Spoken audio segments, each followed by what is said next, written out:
Hello বন্ধুরা, আমি Sudip and welcome to filmy detect. কথা বলবো নতুন বাংলা সিনেমা, যে সিনেমাটার নাম হচ্ছে পরিচয় গুপ্ত। এখানে আমরা ঋত্বিক দাকে দেখছি এবং আরও অনেক অভিনেতা অভিনেত্রীরা এই সিনেমায় কাজ করেছেন। তো সিনেমাটা কেমন লাগলো? সিনেমাটা প্রথম থেকেই অনেক দিন আগে আসার কথা ছিল, ট্রেলার অনেক দিন আগে এসছে এবং ট্রেলারটা দেখে এত বাজে লেগেছিল কি আর বলবো। মানে যেভাবে জিনিসগুলোকে দেখানো হয়েছে, পরিচয় গুপ্তর যে দুটো মিনিং হতে পারে, একটা পরিচয় নিজের গুপ্ত রাখা এবং হয়তো অন্য একদিকে কারো একজনের নাম, তো এই মাঝে যে ইম্পর্টেন্ট জায়গাটা আছে সেটার এখানে উদ্ঘাটন হবে।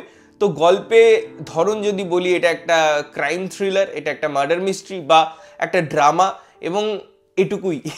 এর বাইরে এই সিনেমাটা কিছুই অফার করে না। সত্যি বলতে প্রথমে এই সিনেমার ভিতরে যাওয়ার আগে আমি বলবো যে চালচিত্র যে সিনেমাটা আমরা দেখলাম সেখানেও একটা ভালো অ্যাটেম্পট আমরা দেখেছি, একটা ফ্রেশ মোমেন্ট দেখেছি আমরা, ওয়ে অফ প্রেজেন্টেশনের কথা বলেছি।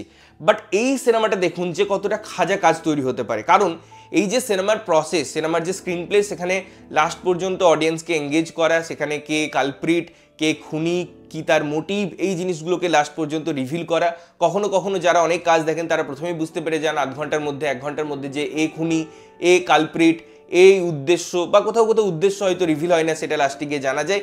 তো আপনাকে যদি সিনেমাটা ওভারঅল ফ্ল্যাট প্রোভাইড করা হচ্ছে, এমন কিছু জিনিস প্রোভাইড করা হলো যেখানে আপনি হয়তো ওই জিনিসটা আগে থেকে প্ল্যান করেননি, আপনি বুঝতে পারেননি, তাহলে পরে আপনার ক্ষেত্রে একটা জিনিস কাজ করে যে চলো এটা আমার ভাবনার বাইরে আমাকে কিছু প্রোভাইড করলো। বাট এই সিনেমাটা না, কিচ্ছু প্রোভাইড করে না। আপনি প্রথম 20 থেকে 30 মিনিটের মধ্যে বুঝে যাবেন কে কালপ্রিট, কে মার্ডারার, কি উদ্দেশ্য, এবং সব কিছু যেহেতু ক্লিয়ার, তারপর থেকে আপনাকে সিনেমায় যা যা প্রোভাইড করা হচ্ছে সবটাই আপনার মনে হয় যেন আপনি গল্পটা লিখেছেন, আপনি গল্পটা জানেন। সুতরাং এতটাই বাজে এর overall screen play, overall journey এবং এর ধরন।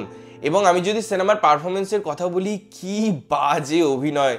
ঋত্বিক দাকে নিয়ে বা তার অভিনয় নিয়ে আমি কথা খুব একটা বলতে চাই না, বাট সত্যি এইরকম সিনেমায় তাকে দেখে পরে কষ্ট লাগে, ভীষণ কষ্ট লাগে যে কেন ঋত্বিক দা এই ধরনের কাজ করছেন।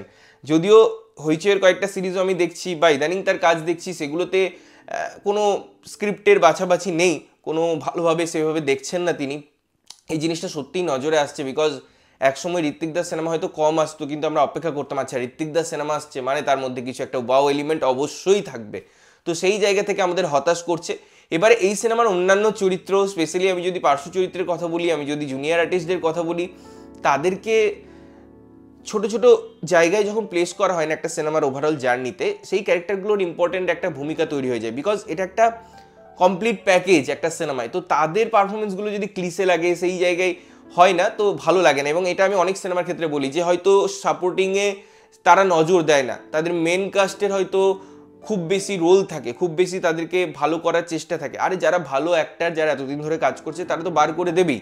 একটা সিনেমায় মনে করুন খরাজদাকে আপনি প্লেস করছেন, আপনি রজতাবুদাকে প্লেস করছেন, তারা তো নিজের জায়গায় নিজের জিনিসটা বার করে দেবেই। বাট আমাকে নজর দিতে হবে তার পাশে যারা ক্যারেক্টার করছে, কেউ হাসছে, কেউ গাইছে, কেউ কাঁদছে। তো জিনিসগুলো যখন একসাথে আসে, কম্বাইন্ড ওয়েতে আসে, তখন সেটা বড্ড ক্লিশে লাগে, এবং সেটা এই সিনেমার ক্ষেত্রে হয়েছে। প্রচণ্ড বাজে লেগেছে পার্শ্ব চরিত্রের অভিনয়, প্রচণ্ড বাজে লেগেছে প্রত্যেকটা ক্যারেক্টারের প্লেসমেন্ট এবং জাজমেন্ট। এবং পরিচালকের কাছে আমার একটাই কথা, যে এরকম সিনেমা তৈরি করার আগে ভাবতে হবে যে অডিয়েন্স কিন্তু প্রচুর সিনেমা দেখে, তাদের কাছে কন্টেন্ট কনজিউম করার জন্য অনেক অপশন রয়েছে, নেটফ্লিক্স, অ্যামাজন, এত এত ওটিটি, বিদেশের সিনেমা, দেশের সিনেমা। তো সেক্ষেত্রে তাদেরকে আর বোকা ভাবাটা আমার মনে হয় উচিত নয়, বিকজ তারা এত কন্টেন্ট দেখে নিয়েছে, তাদের কাছে এই ধরনের কাজ কিছুই মনে হবে না। এবং যখন তারা আপনার সিনেমাটা বড় পর্দায় দেখবে, যখন থিয়েটারে দেখবে, যখন টাকা তাদের পকেট থেকে দেবে, তখন কিছু তো অফার করতে হবে। আদারওয়াইজ তো এই ধরনের সিনেমা দেখে মানুষ অনেক রকম কথা বলবে, যেটা আমরা হয়তো ওপেনলি বলছি না। তো যাই হোক, আর এই সিনেমা থেকে আমার যে মিউজিকের কথা বলি, ফলির কথা বলি, ব্যাকগ্রাউন্ড মিউজিকের কথা বলি, গানগুলো এমনি এমনিই চলে আসছে, কোনো স্ক্রিন প্লের প্রয়োজন বলে মনে হচ্ছে না, যেরকম আগে হতো যে হঠাৎ করে স্ক্রিন থেকে বেরিয়ে গিয়ে তারা সুইজারল্যান্ডে গিয়ে গান শ্যুট করে চলে আসতো। এখানের গানগুলোও তাই, তারা হয়তো সুইজারল্যান্ডে যাচ্ছে না, বাট সেই রকমই, যে গানগুলোকে জাস্ট দিতে হবে, কয়েকটা গান আছে আমাকে প্লেস করতে হবে, একটা অ্যালবাম ক্রিয়েট করতে হবে, মিউজিক রাইটসের ব্যাপার আছে। তো এরকমই কিছু মনে হয়েছে। তো আমার কাছে ভীষণ বাজে একটা সিনেমা, ভীষণ খাজা একটা অ্যাটেম্প্ট। তোমরা যারা দেখেছো তোমাদের কেমন লেগেছে জানিও, না দেখে থাকলে দেখো এবং দেখে এসে জানাও যে তোমরা কতটা টর্চার্ড হলে। তো ততক্ষণের জন্য ভালো থাকবে, সুস্থ থাকবে এবং সবসময় ভালো জিনিস দেখবে। চ্যানেল যদি প্রথমবার দেখছো, লাইক কমেন্ট শেয়ার করতে হবে, সাবস্ক্রাইব করতে হবে, যাতে প্রত্যেক নোটিফিকেশন তোমাদের কাছে পৌঁছায়। দেখা হচ্ছে অন্য কোনো ভিডিওতে, ততক্ষণের জন্য টাটা।